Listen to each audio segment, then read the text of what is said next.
Okay, and we'll fade in. 3, 2, 1.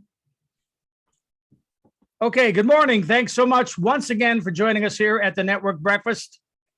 We have Mike, Chris, Jeff, Ray, Rob, Scott, Trina, and Joe all on hand here to say good morning to you. And we're going to talk about buying versus leasing automobiles. And you probably have gone over all of this and have decided long ago what you're going to do. But maybe something you hear today will change your mind or reaffirm what you've initially thought. But for starters, we're going to just let everybody say good morning. We're going to say good morning to Mike Bentley first. Good morning, all. I'm Mike Bentley, and I am here to assist you with your benefit questions. And if you're transitioning from full-time employment, going to self-employed, or you're transitioning to Medicare, you're in need of individual coverage or travel health coverage, give me a call and we'll talk about a solution for you. Mike Bentley from the Brooks and Stafford Company. Thank you. Excellent. Thank you, Mike. Thanks for being here. We're going to say good morning to Chris Walters. Good morning, Chris. Good morning. Chris Walters with See-Through Windows. I provide vinyl replacement windows, new construction vinyl replacement windows, patio doors, and glass block. I am a wholesaler. I cover a territory from Port Clinton to the Pennsylvania border, Cleveland to Canton.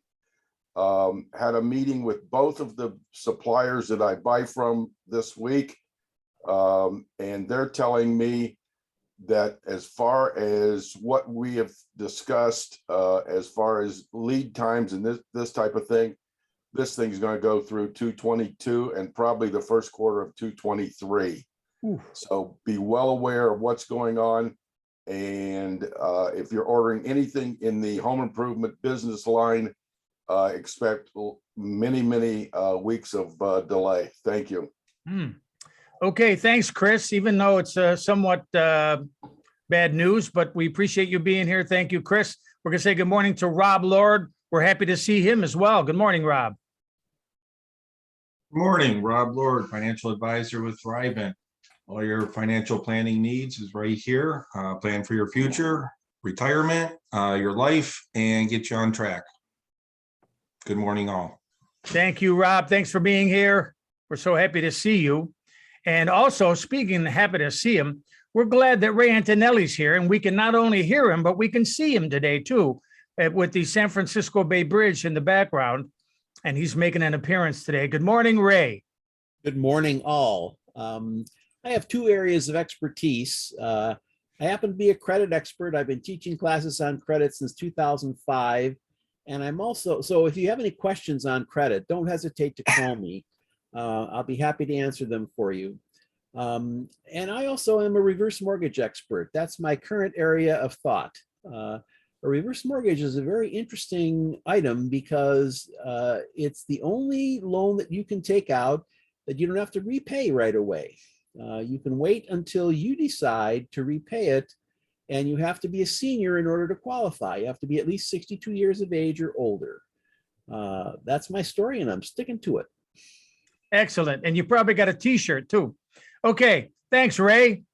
And now we're going to say good morning to, one of our favorites, Jeff Hexter. Good morning, Jeff, with your target behind you. Good morning, everyone. I'm Jeff Hexter with Always Keep Computing. I work with professionals working from their homes who suffer from wacky Wi-Fi, printing problems, and emails that aren't sending, and the other weird issues that people working from their home tend to have. Just this past week, I met with somebody who wanted to switch their wireless printer from just being on USB to connecting to their Wi-Fi, and it turns out their wireless printer really wasn't compatible with their Wi-Fi. Sometimes there are problems I can't fix. Other times, try me. Every Wednesday, except for last week, because I was out sick, I'll be at Jack's Deli from 9 to 11 answering computer questions for free for anybody who joins me. Excellent. Yes, Jack's Deli, Wednesday, 9 to 11.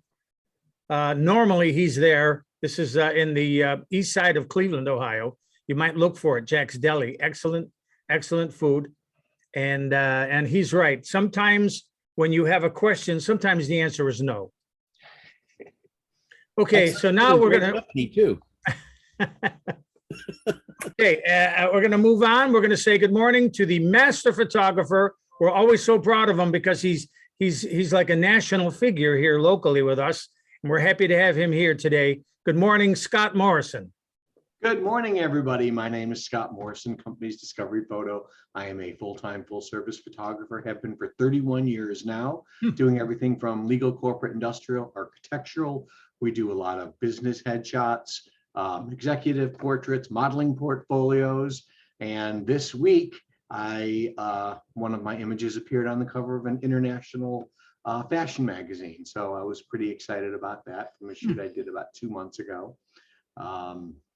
That's good publicity for me. I like it. And for the model. I'm also very active within the movie industry. We're having a big film festival called the Fun Mill. I have 3 films that are going to be in that. And then I have several feature films that are going to be filming over the summer.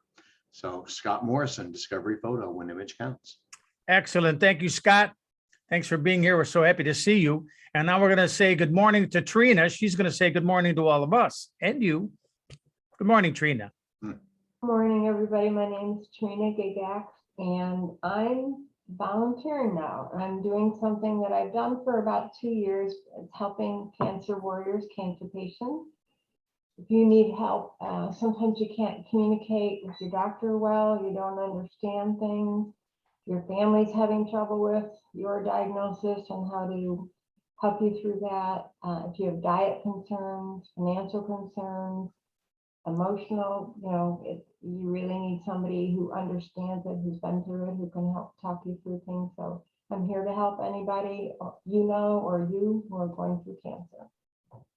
Excellent. Thank you. To get a hold of me, go to the YouTube and like the Network Breakfast channel, and Tom will know you're trying to get a hold of me. Excellent. Right, Tom? I should say that more often, but thank you, Trina, for saying that.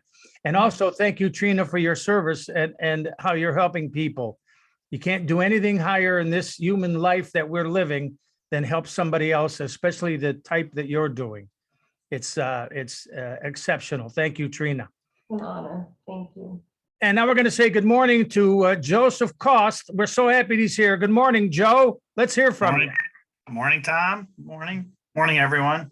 Joe Cost with Quest Financial and Insurance Services. We provide business insurance, commercial insurance, and personal insurance. However, I focus all my efforts on the trucking industry. So, Chris, I'm well aware of the supply chain issues you referred to earlier. A good referral for me would be any trucking fleet in Northeast Ohio or surrounding states that has 30 trucks or more. That's what I'm looking for. Some of the larger fleets I have access to. The captive market, which is better pricing than the standard market. So if anybody knows, a chief executive officer, decision maker that would make decisions on insurance, a safety director of a large trucking company, that would be a good referral for me. Thank you, Tom, and everyone enjoy the morning. Thank you, Joe. One question. Yep. So being the trucking advisor for insurance, you said that the company needs to have 30 trucks that you'll insure. That's your minimum? No, that's just one of my target audiences. I'm just, to get into a captive, you have to have a larger fleet. Yeah. So, but I do owner operators with one truck. So Okay. it doesn't really matter on the size. I'm just focusing on the larger fleets. That's all. Okay. All right, good. Thank you, Joe. And thanks for being here. And now we're going to continue on and talk about buying or leasing. And if you have any comments along the way, just jump right on in and I'll stop talking and give you that time to say what we need. And at this point, I'll I say, have a comment right now, believe it or not. well, go ahead. Two things. Number one, I found that you can tap the space bar if you want to talk rather than hover the mouse over the left-hand corner of the microphone. Okay, that's kind of neat because it's a little faster. And number two, we are in a very, very unique situation now in terms of car leasing. Anyone who's taken out a car lease in the last few years, if they're getting ready to cash in, can take advantage of this because prices of used cars have gone up so much that it's now a no-brainer to sell the car outright and pay the lease off rather than turning the car back into the dealership and letting them take care of it. Mhm. Does So- everybody understand that? Like they figure out what the car is going to be worth at the far end of the lease in advance. And because the price of used cars have gone up so much, the consumer always has the option of either turning it in or buying it themselves. It's worthwhile to buy it themselves and sell the car because in many cases they can make 5 or 10 grand because prices of used cars have gone up so much. Okay, when you say sell it outright, you mean like to a family member or a neighbor or put it on anyone. Facebook Marketplace or something? Yeah, to anyone, right? Or even Okay. trade it in on another car. you Yeah, know. you could trade it in and get an increased value as well because the Right. cars are worth so much more. Okay.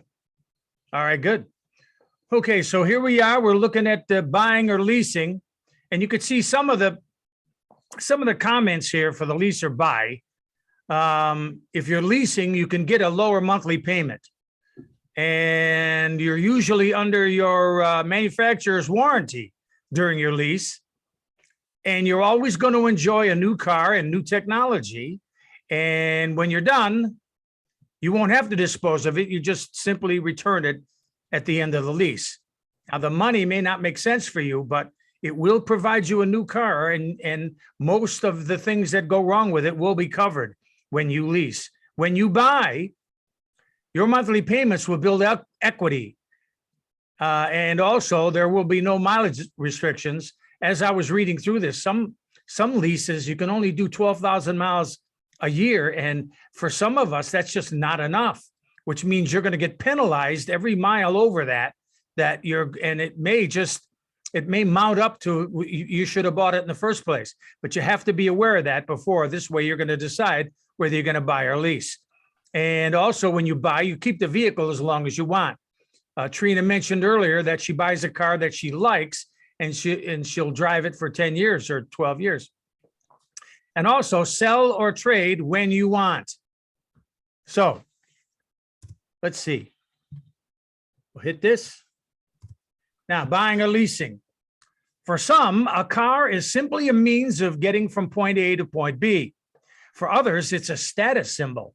Cars are a hobby, a passion for some, and necessity for others. But whatever the level affinity toward automobiles, there comes a time where just about everyone needs to start shopping for a new or used one.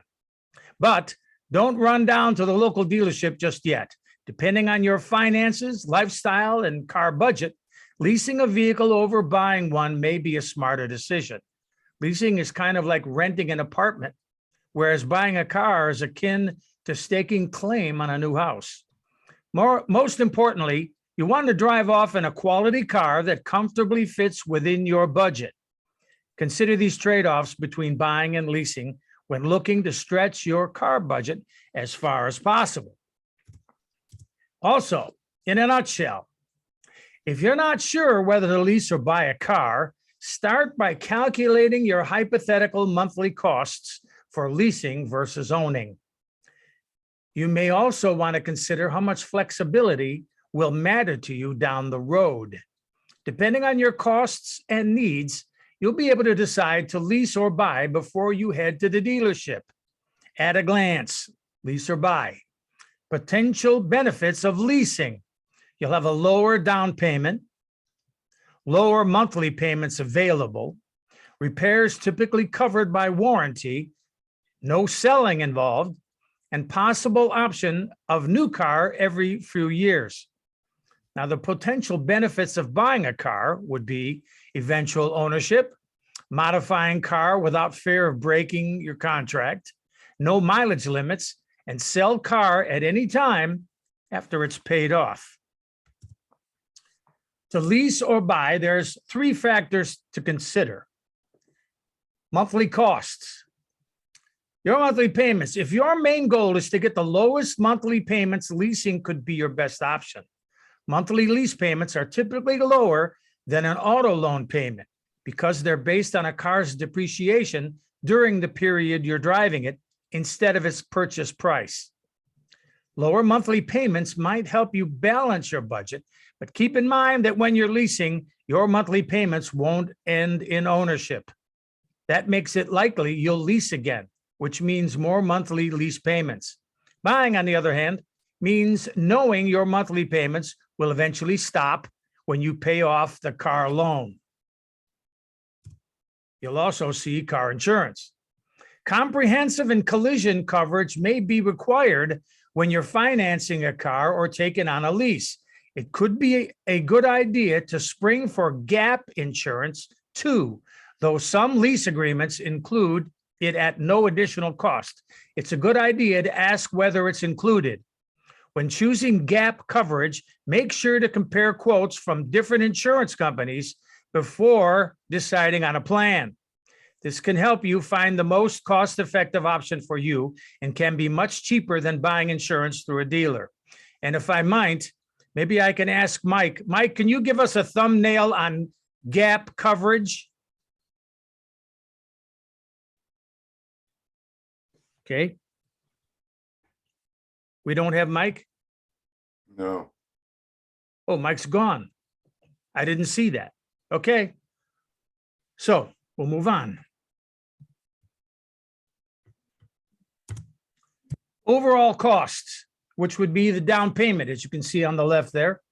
Thinking about financing your next car, your required car down payment could be around 10 or 20% of the car's total cost. The actual amount of cash you'd need to come up with can depend on several things, though, including your credit scores. For example, someone with a low credit score who wants to finance a more expensive vehicle would likely have to come up with a larger down payment. A used car or a model with less expensive features might be the key to a more budget-friendly down payment, particularly if your credit scores are lower. Leasing may also require significant upfront costs, including the first month's payment and a down payment, especially if you're interested in negotiating the lowest possible monthly payment. Personal finance expert Erica Sandberg encourages potential leasees not to overlook this part. Leasing can be cost-effective alternative to car buying, she says, but remember that you're potentially putting down payment money towards something you won't own. While a bigger down payment might be wise if you're buying a car, that doesn't necessarily apply to leasing. If you can secure solid lease terms, you'll want to consider keeping your down payment as low as possible. And then there are repairs. Are you prone to getting lots of bumps and dings? If you live in a crowded city or have a long commute, you may be at risk of putting excessive wear and tear on your car. The cost of repairs can hit both car buyers and leasees. Cars are typically leased for 3 years, so if you lease a brand new vehicle, it will likely be under warranty for the duration of your lease. But you may still have to pay for maintenance and repairs, and you might even be required to replace worn tires, scratched windows, or other blemishes when you return the car. As cars get older, the cost of repairs can rise significantly. If you decide to buy, you'll want to budget for regular maintenance and upkeep. On the plus side, once your car is paid off, the cash that previously went to your monthly payment can be set aside to help cover maintenance costs. We move on to depreciation. If you're a car owner, the more miles you drive, the faster your vehicle depreciates. In fact, logging a ton of miles on your car is one of the quickest ways to reduce its resale value. But putting lots of miles on your car can be an even bigger problem if you want to lease. Auto leases usually come with mileage limits, typically set around 12,000 miles per year for a standard lease. Going over that number could mean being penalized at a rate of about 15 cents a mile. I bet if we look it up as of today's rate, it's probably more than 15 cents a mile for every mile after that 12,000 miles is reached. Depreciation. And now the leasing fees. Here are some of the other unique fees you may have to pay if you choose to lease a car. An acquisition fee. This covers the leasing company's administrative costs for arranging the lease. A security deposit. This might be roughly equal to 1 month's lease payment. Early termination fee. You might be charged this fee if you end the lease contract early. And disposition fee. This covers the leasing company's cost for cleaning and selling the car at the end of the lease. Imagine that. You'll have to pay for them cleaning and getting it ready to go on to its next owner as part of the leasing fees. And now, flexibility. For many drivers, the idea of being locked into one specific car over a long time period is less than ideal. If that sounds like you, leasing might be your best bet. Leasing can be great for people who want to drive something swanky or new every few years, or for people who need a nice car as part of their job, says Erica Sandberg, a personal finance expert. But leases may not be as flexible as you think. If you get tired of your car or your needs change, you may want to think twice about turning the car in before the end of your lease. If you break your lease early, you could be on the hook to pay some steep penalties. You could even be required to cover all of the remaining lease payments and pay additional penalties on top of any other fees. Ouch. So now, as a car buyer, you have more freedom to get rid of your vehicle. While it's not ideal to sell or trade in your car at certain times, like when you're underwater on your auto loan, but you can still technically sell whenever you'd like without incurring fees, though you may still be responsible for any remaining balance owed on your loan. That's why knowing how often you'll want a new car is a key factor in the lease or buy discussion. Not sure how frequently you plan to switch vehicles. It might be helpful to think about your previous few cars and how frequently you've traded or sold them in the past. So, as with any major financial decision, it's important to do your homework before deciding to lease or buy a car. Shopping for good rates and applying for pre-qualification could help you crunch the numbers and make a well-calculated decision. Ultimately, the best choice for you depends on your preferences, your budget, and your ability to handle the expenses you might incur down the road. That takes care of that. And a special thanks to Sarah Brady, and it came from creditkarma.com. So there you have it in a nutshell. And we could talk about this, buying or leasing. Thank you for your kind attention. And we could now turn it over to the group. And any questions? Has anybody bought, anybody leased? Let's hear. Let's hear from the leasers first. I have leased multiple cars. And it was great when, I was doing traveling. I got a new car every 2 years, and I actually kind of enjoyed it. You were able to deduct your entire payment that was the main reason for it. Your whole lease payment is deductible, whereas when you own a car, it goes by mileage and various other things. So Yeah. that was the reason I did it. And I leased 5 cars over 10 years. You Wow. currently, 2 year. So how long were the leases, Scott? They were 2-year leases. 2-year leases. I was allowed, this was a while ago, we were allowed 30,000 miles over the lease. And if not, there was a penalty. And it also really depended on who you leased it from, because when I turned my cars in, they just took them. I know other people who turn their car up, needs new tires up. There's a nick here, and they were charged thousands of dollars in additional fees because of the condition of the car. Like you're saying, like we need to clean that car. That's a $250 cleaning fee. up there, and just small details. How is it that you got away without doing that? My cars were in good shape and I had a really good leasing agent where I leased these cars from. I never had any of those fees. Uh-huh. So, and when my car, if I wanted to get out early, usually when the car was reaching that 30,000 mile mark, I would trade that in and get a new lease. So, and as long as I renewed another one, if I got out a month or two early, that was no problem. 30,000 is pretty generous. Yeah.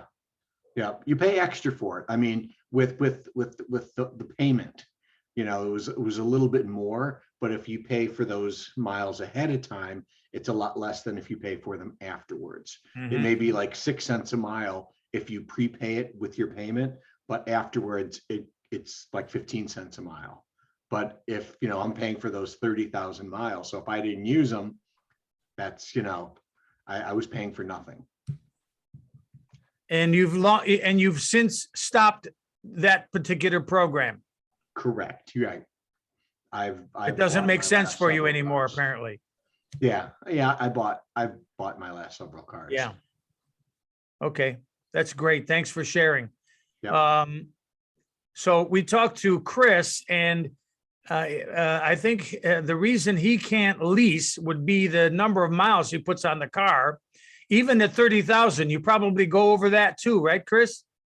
I average between 28 and 32,000 miles a year. Okay. I lease a car for my wife. I just have my van, and I just buy a van and run it until it goes dead, and then goes buy another one. It's and especially with the amount of miles that I can deduct, I think it's like 55 or 60 cents a mile that you can deduct. Sit and think about what I deduct every year. And my van's been paid off for 5 or 6 years. It's nice not having a car payment. Right. Well, I got a car payment, a lease payment. Well, the for my lease, wife, but yeah, but that's a different vehicle. Yeah. that's a different vehicle totally. Right. So for me, it is just absolutely, I could never lease a car. Yeah. Right. You're probably right. I want to ask Rob, when you're figuring up somebody's money, does leasing a vehicle ever enter into any of the financial things you set up for people? Whereas Yes, Bob wouldn't? Yeah, or purchasing also. Because we look at your retirement, what does that look like? How much do you need to live in retirement each month? Yeah. And what are some of your additional costs going to be? Are you going to be buying a car every 5 years? If your lease payment is part of your monthly payment or your car payment, that's one thing. If you're planning to always have that. When we work with people that are heavy into debt or younger people, we encourage buying a used car, trying to pay cash for it to get out of the payments so that we can work on other debts, school loans, credit cards. And once they're in a different place, like we're all in a different place in our lives. Most of us, our kids are starting to move on. We have a few in college. And once our kids move out, our financial picture changes because we don't have all these little mouths to feed. And so, that's when the leasing and the, buying nicer cars, remodeling your home and stuff all factor in. Mm-hmm. I can see that.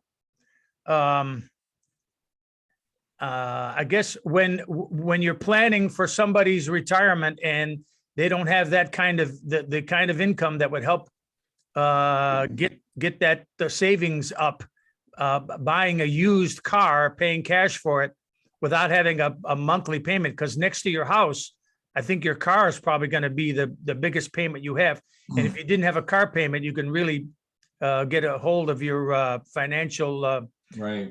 And until now, it depreciates so fast. But now you buy a new car at some places, I don't think in Northern Ohio, but you drive off the lot, it's worth more after you drive it off down the street.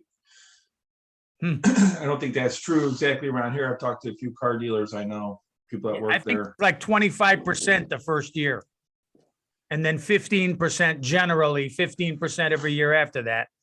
Right. If the mileage is average. Hi, right? Miles. I'm sorry.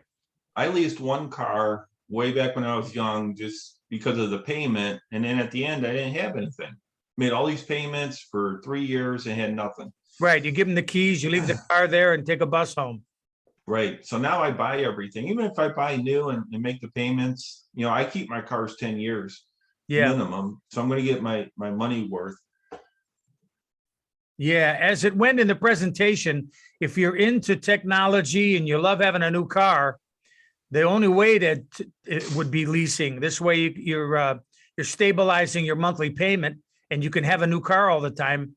I never really cared about having a new car, new, like 0 or 10 miles, It just didn't make that much difference to me. But I know to some folks it does. They wouldn't bother buying a used car or whatever. I'm wondering, as I read through all of this stuff, different websites, I would have thought that there'd been a leasing program for used cars. Isn't there such a thing? I know it's been done because I know people who've done that, Uh-huh. but it may not be that it's a dealer offered lease, but it's some other company is offering the lease on the used car because basically they're financing the Yeah. use of it. They do have it, and you pay a higher interest rate. It's worked into the payment, but it's usually for people that are having trouble with car payment, so they'll lease a used car. Yeah. Not necessarily a good deal, but it's for people who are desperate. They didn't Jeff, really. how many cars do you have? Me, Jeff, I have two. I have a car and my wife has a car. I We have a 14-year-old truck, and my wife has a 1-year-old car. and we have one that we're leasing, one that is paid for, and one that we're paying off a buy on right now. But our lease situation and the cars that we own or are owning, the two of them, one that's gone now, we bought them after we leased them. We bought them out of their leases.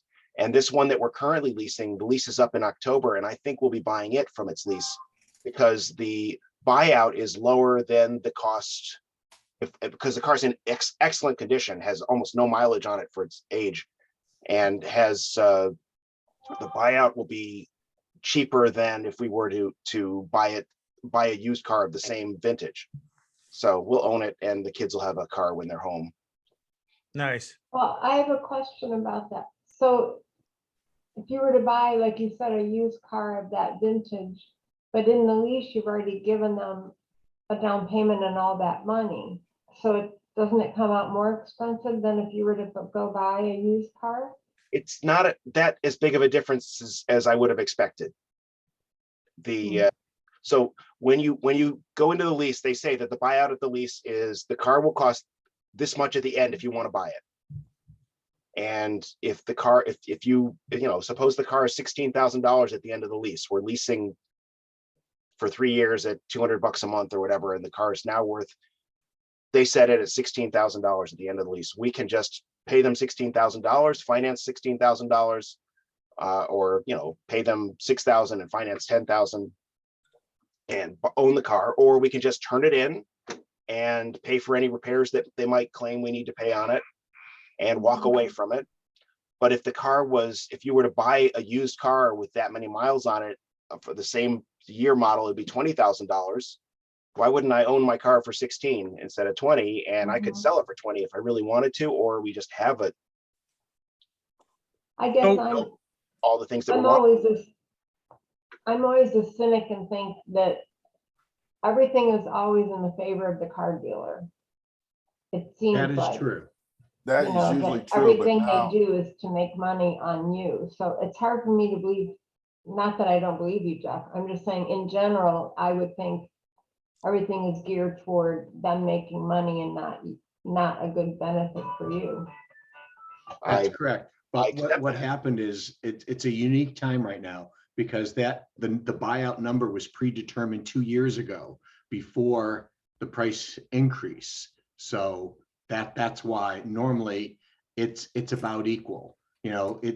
the lease price has to do with the depreciation of the car. So like a car like a Jeep, Grand Cherokee or something, they depreciate much quicker than like a Lexus, you know, that at the end of it, you know, one would go down 20%, one would go down 40%. So the Lexus price may be the same price as the Jeep because, you know, it depreciates at a different rate. So you can get a better car, you know, than what you may think, depending on which car you pick because of its depreciation. Some cars, I mean, you lose a lot right off the bat. Other cars, not so much. You know, like Toyotas, Hondas, they have a higher resale value. The percentage is better. So the lease payments are lower on those kind of cars. Wow.